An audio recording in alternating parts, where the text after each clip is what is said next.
성도 여러분 안녕하십니까?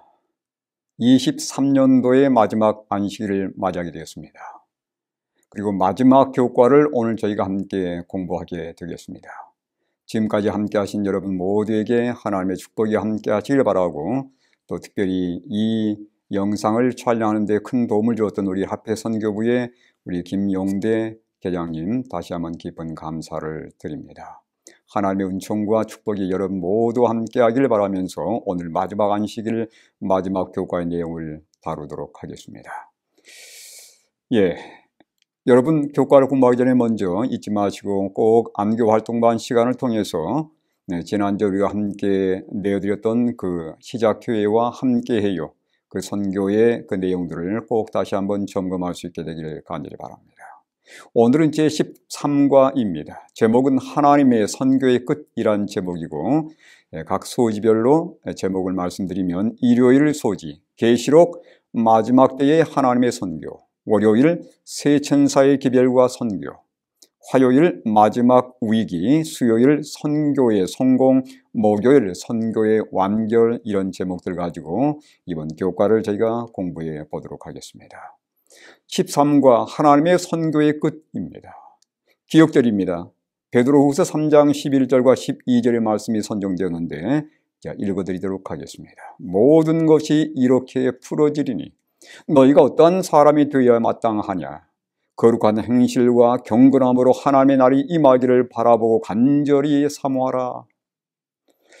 여러분, 여기 예수님의 재림에 대한 내용을 언급하면서 특별히 두 가지 것이 강조되어 있는 것을 볼 수 있습니다. 여러분, 우리는 예수님의 재림을 기다리는 백성들이에요. 우리 어떻게 재림을 기다리고 준비하며 기다릴 것입니까? 여기 거룩한 행실과 경건함으로 라고 말씀합니다. 다시 말하면 재림을 위한 최고의 준비는 우리의 품성이 하늘에 가서 영원히 살 수 있는 품성을 준비하는 것입니다. 두 번째로 하나님의 날이 임하기를 바라보고 간절히 사모하라고 말씀하시는데, 여기 간절히 사모하라는 말씀은 촉진하다라는 뜻입니다. 또는 재촉하다는 뜻인데, 무엇을 촉진하며 무엇을 재촉할 것인가? 예수님의 그날 재림을 촉진하고 재촉하라는 말씀입니다. 어떻게 가능합니까? 여러분, 마태복음 24장 14절의 말씀 보시면 예수님께서 뭐라고 말씀하셨습니까? 마지막 때 징조를 말씀하면서 이 천국 복음이 모든 민족에게 증언되기 위하여 온 세상에 전파되리니 그제야 끝이 올 거라고 말씀하셨어요. 여러분, 재림을 촉진하는 것은 하나님의 기별을 땅끝까지 증거하는 것입니다. 그래서 여러분, 재림을 위한 두 가지 준비, 첫 번째는 우리의 품성을 준비하는 것이고, 두 번째는 이웃의 하나님의 복음을 신실하게 증거하는 것이라는 것을 여러분 결코 잊지 않게 되기를 바랍니다. 특별히 이번 주는 저희가 요한계시록에서 선교의 마지막 장면들을 보게 될 것입니다. 여러분, 요한계시록은 선악의 대쟁투와 그 역사를 다루는 책으로서 재림 때 누가 재림의 영광 앞에 설 수 있을지를 자세히 묘사하고 있습니다. 사랑의 하나님은 계시록을 읽는 모든 독자들이 먼저 재림의 영광 앞에 설 수 있기를 바라며, 그들이 하나님의 사랑의 기별과 재림의 기별을 땅끝까지 신실히 증거하는 경험을 통해서 다른 사람들도 예수님의 재림을 준비시키는 일에 이바지하기를 원하시는 것입니다. 이번 계시록을 통해서 우리가 그 내용을 잠깐 또한 살펴보도록 하겠습니다. 일요일 소지입니다. 계시록 마지막 때의 하나님의 선교. 여러분, 계시록 제일 먼저 1장 1절로 7절을 보게 되면 이 부분은 계시록의 서론 부분인데, 이 계시록 서론 부분은 하나님의 선교에 초점이 맞춰져 있는 것을 볼 수 있습니다. 몇 가지 증거를 보시면, 첫 번째는 예수님을 어떤 분으로 소개하고 있냐면 충성된 증인으로 소개하고 있습니다. 다시 말하면 예수님의 충성된 선교사란 말이에요. 예수님은 이 세상에 충성된 선교사로 아버지의 하나님을 우리에게 드러내기 위해서 오셨고, 우리에게 구원의 복음을 증거하기 위한 선교사로 파송이 되셔서 오셨습니다. 뿐만 아니라 그 예수님께서 우리를 구원하시고서 우리를 뭘로 삼으셨냐면, 여기 1장 6절에 보면 우리를 나라와 제사장으로 삼으셨다라고 말씀하고 있습니다. 그런데 여러분, 영어 성경, 특별히 제임스 왕역을 보게 되면 우리를 왕들과 제사장으로 삼으셨다라고 번역이 되어 있습니다. 여러분, 이 두 단어가 하나로 요약되어 있는 성경 구절이 있는데, 바로 베드로전서 2장 9절의 말씀입니다. 거기에 보시면 왕들과 제사장들 하나로 묶어서 왕 같은 제사장들이라고 표현하고 있습니다. 같은 맥락에서 우리에게 주어진 표현이라고 보시면 되겠습니다. 왕 같은 제사장들을 삼으셨는데 그 이유가 어디 있는 것입니까? 제사장들의 사명이 뭘까요? 여기 베드로전서 2장 9절의 말씀 후반부를 읽어보시면 이렇게 되어 있습니다. 이는 너희를 어두운 데서 불러내어 그의 귀한 빛에 들어가게 하신 이의 아름다운 덕을 선포하게 하려 함이라. 왜 우리를 왕들과 제사장들로 삼으셨다고 말씀하시는 겁니까? 하나님의 놀라운 사랑의 복음을 땅끝까지 증거하도록 하기 위해서 우리를 삼으셨다는 그 내용이에요. 이게 두 번째 증거고, 세 번째 이 계시록 서론이 정말 우리에게 선교를 촉구하는 그런 내용이 포함되어 있다는 세 번째 증거는 여러분 예수님의 제 이름을 언급하고 있다는 사실입니다. 계시록 1장 7절입니다. 볼지어다 그가 구름을 타고 오시리라. 각 사람의 눈이 그를 보겠고 그를 찌른 자들도 볼 것이요 땅에는 모든 족속이 그로 말미암아 애곡하리니 그러하리라. 아멘. 여러분 예수님의 재림 때 여러분 사람의 운명은 두 가지로 분명히 나누어져 있는 것을 보게 됩니다. 어떤 사람은 손을 들어서 예수님의 재림을 환영하는 사람이 있을 것이고 정말 그 재림의 영광에 두려워서 숨는 자들이 있을 것입니다. 우리는 어떤 사람으로서 그 앞에 서게 될 것입니까? 다시 한번 말씀드리지만 예수님의 재림을 위한 최고의 준비 두 가지는 첫 번째 하늘에서 살게 될 그 아름다운 품성을 이 땅에서 우리가 형성하는 것이고 두 번째는 열심히 하나님의 기별을 증거하는 것이라는 사실입니다. 특별히 재림을 기다리는 백성으로서 우리는 이 두 가지를 결코 잊지 말아야 할 것입니다. 우리는 계시록에서 이러한 내용들을 계속해서 반복해서 보게 됩니다. 월요일 소지입니다. 제목은 세 천사의 기별과 선교입니다. 여러분 요한계시록은 선악의 대쟁투를 어느 책보다도 가장 확실하게 소개하고 있는 책입니다. 여러분 핵심 구절을 볼까요? 계시록 12장 12절의 말씀인데 읽어보겠습니다. 그러므로 하늘과 그 가운데 거하는 자들은 즐거워하라. 그러나 땅과 바다는 화 있을진저 이는 마귀가 자기 때가 얼마 남지 않은 줄을 알므로 크게 분노하여 너희에게 내려갔습니다 하더라. 여러분 선과 악, 대쟁투는 이제 마지막 때의 그 절정에 이르게 될 것입니다. 어느 편에 설 것인지를 우리는 선택해야 될 것이에요. 우리는 세상을 향해서 의의 편에 서도록 선의 편, 하나님의 편에 서도록 분명히 하나님의 기별을 선포해야 할 것입니다. 마지막 때에 의의 편을 선택하도록 세상에 선포해야 할 기별이 바로 무슨 기별입니까? 세 천사의 기별입니다. 여러분 세 천사의 기별은 계시록 14장 6절로 12절에 나타나 있습니다.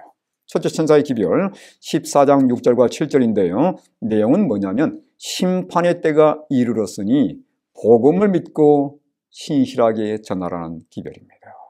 두 번째 천사의 기별, 두째 천사의 기별은 14장 8절에 나와 있습니다. 심판의 때에 바벨론 즉 거짓 복음에서 나오라는 거예요.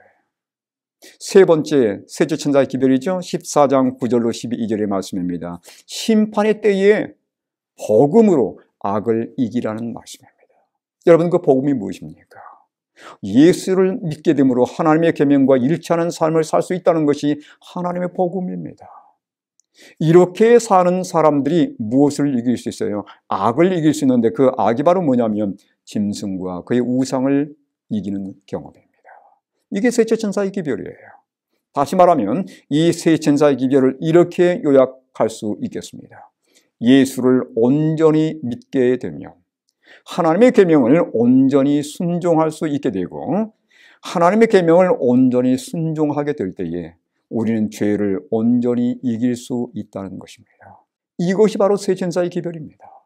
여러분 이 세 천사의 기별을 우리가 믿고서 우리의 삶의 변화를 경험해야 될 뿐만 아니라 이 세상에 신실하게 증거해야 될 것입니다.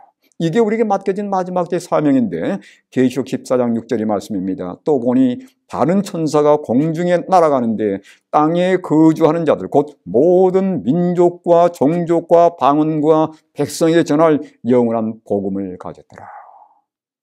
여러분 여기에 예외된 사람들이 있을까요? 아닙니다. 이 세상 모든 사람들이 뚜려야 할 하나님의 놀라운 마지막 최후의 통첩입니다. 이 대상에 결코 예외가 없다는 것을 여러분 명심하시기를 바랍니다. 이 복음은 거리의 노숙자들도, 부자들에게도, 테러리스트 여러분 아시죠? 그들에게도, 창기들에게도, 교도소 수감자들에게도, 깡패들에게도, 정치인들에게도, 타 종교인들에게도 증거되어야 할 기별이라는 것을 여러분 결코 잊지 않기를 간절히 바랍니다. 화요일소지입니다. 마지막 위기입니다. 여러분, 성경에는 수많은 재림에 대한 약속들이 제시가 되어 있고, 심지어 신약 성경에는 매 25절에 한 번꼴로 예수님의 재림이 언급되어 있고 약속되어 있습니다. 그런데 왜 예수님의 재림은 이렇게 더디게 느껴질까요? 여러분, 계시록 마지막 장인 22장도 3번 연거푸 예수님의 재림을 언급하고 있는데 계시록 22장 7절과 12절과 20절입니다. 자, 읽어보겠습니다. 계시록 22장 7절, 보라 내가 속히 오리니. 22장 12절, 보라 내가 속히 오리니. 22장 20절, 내가 진실로 속히 오리라. 이렇게 분명히 약속했음에도 불구하고 왜 아직 예수님께서는 오시지 않으신 겁니까? 우리는 물론 이 세상 마지막이 다 됐다는 다양한 징조들을 우리는 목격하고 있습니다. 그분께서는 분명히 오실 것이고 분명히 그분이 오실 날은 가까워진 것이 사실입니다. 그러나 우리의 생각보다 늦게 오시는 것처럼 느껴지는 이유가 있는 것이에요. 여러분, 왜 그렇습니까? 여기 베드로후서 3장 9절을 보면 예수님께서 늦게 오시는 것처럼 느껴지는 한 이유가 소개되어 있습니다.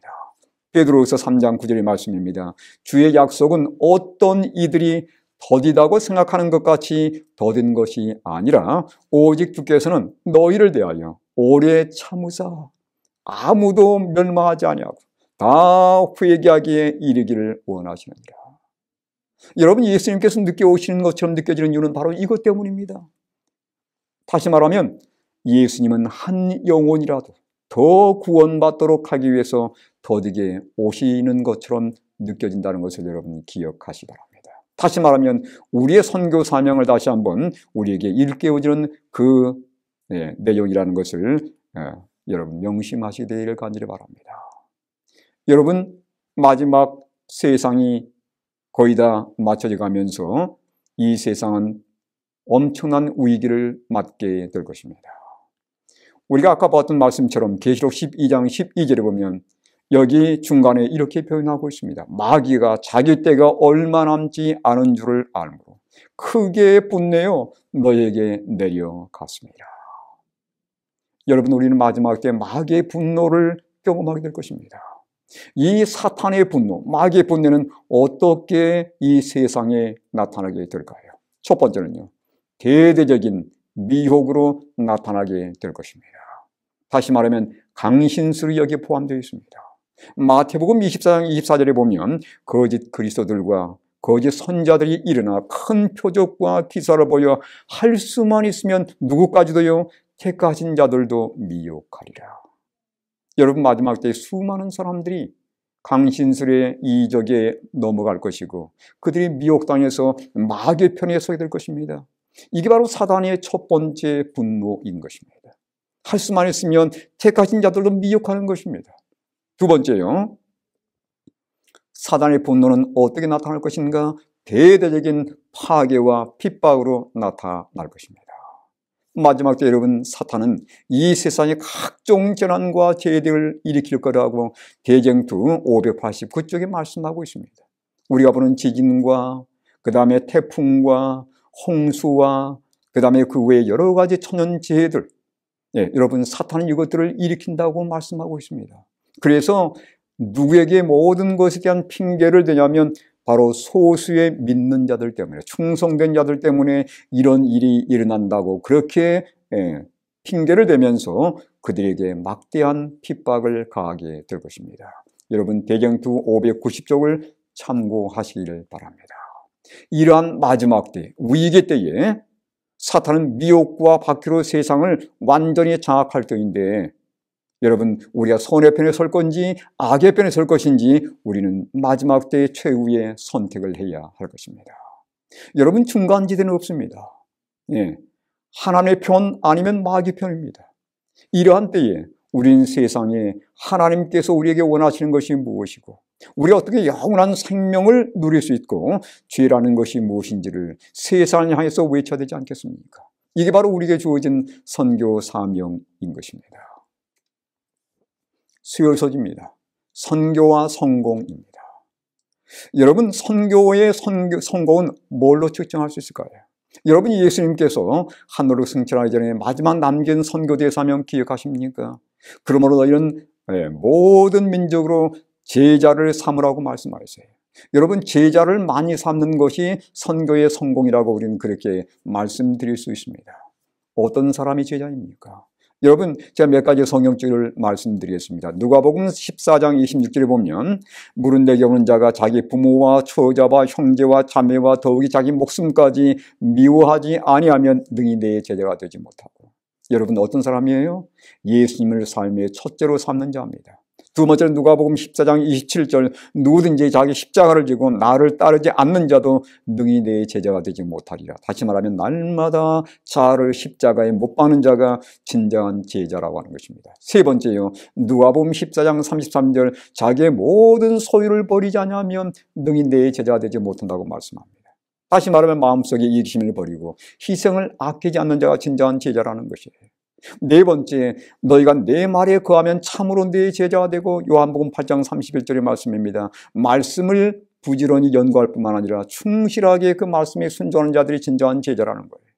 다섯 번째, 요한복음 13장 35절 너희가 서로 사랑하면 이로써 모든 사람이 너희가 내 제자인 줄 아니라. 예수님의 권면대로 사랑할 뿐만 아니라 심지어 원수까지도 사랑할 수 있는 사람이 진정한 예수님의 제자가 되는 것입니다.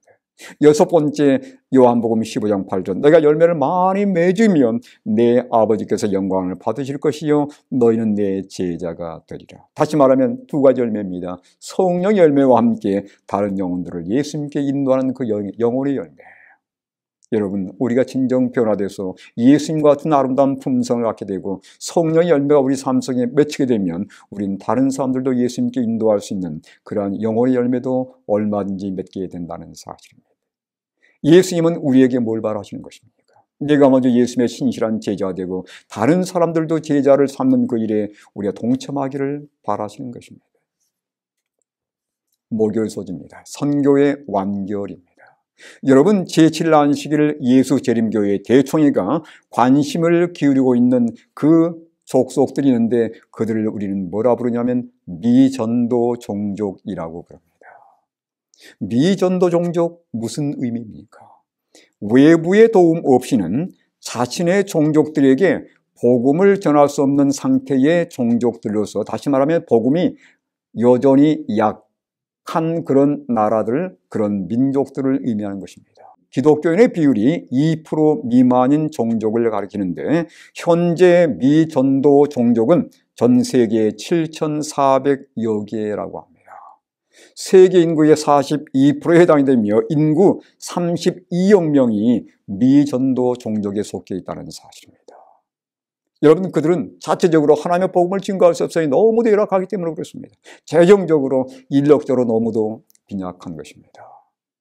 자, 그렇다면 재림교의 입장에서는 새 천사의 기별이 들어가지 않은 미전도 종족이 얼마나 많을까요? 그건 아마 훨씬 더 많을 겁니다. 2022년 말 현재 235개의 세계 국가 중에서 212개 나라의 새 천사의 기별이 전파되었습니다. 그런데 여러분, 우리가 미전도 종족이라는 의미를 가지고 들여다보게 되면 우리가 해야 할 일은 훨씬 더 많은 거예요. 여러분, 세계 인구는 80억 명입니다. 그런데 재림교인 수는 2,200만에 불과합니다. 언제 이렇게 많은 사람들에게 하나님의 복을 증거할 수 있을까요? 이렇게 보면 재림은 정말 요원하게 보이는 것입니다. 선교가 완결되면 먼저 미전도 종족들에게 더 많은 관심을 가져야 하며 그들에게 복음이 전달되어 인력과 재정적 지원이 보다 많이 있어야 된다는 것을 여러분, 우리가 기억해야 되지 않겠습니까? 여러분, 그런 나라들에 우리가 더 많은 관심을 갖고 그들의 나라에 나가서 복음을 선교하는 사람들에게 우리가 더 많은 기도와 재정적인 지원을 해야 할 것입니다. 여러분, 마지막 때 이런 선교적인 통계와 수치를 보게 되면 우리가 결코 우리 인간의 힘으로는 이 사업을 완결할 수 없다는 사실을 인정할 수밖에 없습니다. 뭐가 있어야 되겠습니까? 성령의 능력입니다. 여러분, 초대교회를 보시기 바랍니다. 초대교회처럼 우리 모든 성도들이 열심을 내서 성령의 능력을 절대적으로 힘낸다면 우린 이 사업을 빨리 마칠 수 있게 될 겁니다. 사람의 노력에 하나님의 전능하신 능력이 함께 연합된다면 이 사업은 신속히 맞춰지게 될 것입니다. 여러분, 사도행적 593쪽의 말씀입니다. 제자들은 그리스도께서 그들에게 주신 사명을 성취시켰다. 거룩한 성령의 협력으로 사도들은 세상을 진동시킨 사업을 행하였다. 단 한 세대 내에 각 민족에게 복음이 전파되었다. 여러분, 성령께서 역사하심으로 한 세대 내에 하나님의 복음이 땅끝까지 증거된 놀라운 역사가 초대교회에서 일어났습니다. 마지막 때는 어떻겠습니까? 우리가 늦은 비 성령을 기도하면서 기다리는 이유는 어디에 있습니까? 땅끝까지 하나님의 복음을 신속히 증거함으로 예수님의 제 이름을 촉진시키기 위한 것입니다. 여기 마지막 때 늦은 비의 능력은 보다 더 클 것이라고 여기 말씀하면서 사도행적 54쪽 55쪽의 말씀을 제가 읽어보겠습니다. 지상에서의 하나님의 사업이 마쳐지는 종말의 때에 성령의 지도하에 헌신한 신자들이 열렬한 노력을 기울인 데 있어 거룩한 은혜의 특별한 증거가 그 노력에 수반될 것이다. 사도시대에 성령을 부어주심은 이른 비 혹은 먼저의 비의 시작이었고 그 결과는 영광스러웠다. 종말에도 성령의 임재가 참 교회와 함께 할 것이다. 하나님의 복음을 위해서 헌신하는 교회, 그리고 성도들이 정말 예수님을 닮기 위해서 하나님의 말씀 가운데 순종하는 그런 충성된 교회 위에 하나님께서 늦은 비를 부을 것이고 그들을 통해서 하나님의 새 신사 기별이 온 땅 끝까지 증거되게 될 것입니다. 여러분, 그 대열 속에 우리가 포함되어야 되지 않겠습니까? 여러분, 이제 교과를 정리하면서 여러분, 우린 장차 예수님의 영광 앞에 서게 될 것입니다. 그리고 하늘에서 우린 선교의 결과들을 만나게 될 것입니다. 계시록 7장 9절과 10절의 말씀을 제가 읽어드립니다. 이 일 후에 내가 보니 각 나라와 족속과 백성과 방언에서 아무도 능히 셀 수 없는 큰 무리가 나와 흰 옷을 입고 손에 종려가지를 들고 보좌 앞과 어린 양 앞에 서서 큰 소리로 외쳐 이르되 구원하심이 보좌에 앉으신 우리 하나님과 어린 양에게 있도다 하니. 여러분, 구원받은 모든 사람들이 하나님의 보좌 앞에 모여있는 장면입니다. 각 나라와 족속과 방언에서 셀 수 없는 수많은 사람들이 나와서 흰옷을 입고 하나님을 찬양하는 대열 속에 포함되게 될 것입니다. 여러분, 거기에 누가 있어야 되겠습니까? 저와 우리 모두가 그 자리에 있어야 되지 않겠습니까? 뿐만 아니라 우리는 거기에서 정말 감동적인 장면을 볼 것입니다. 내가 기도했고 내가 헌신했던 그 영혼이 거기에 와 있다고 여러분 상상해 보시길 바랍니다. 여러분, 얼마나 반가운 만남이 되겠습니까? 예수님이 오시는 그때에 우린 유리바닷가에 있어서 내가 눈물 흘리며 기도했던 그 수고의 열매를 그때서야 보게 될 것입니다.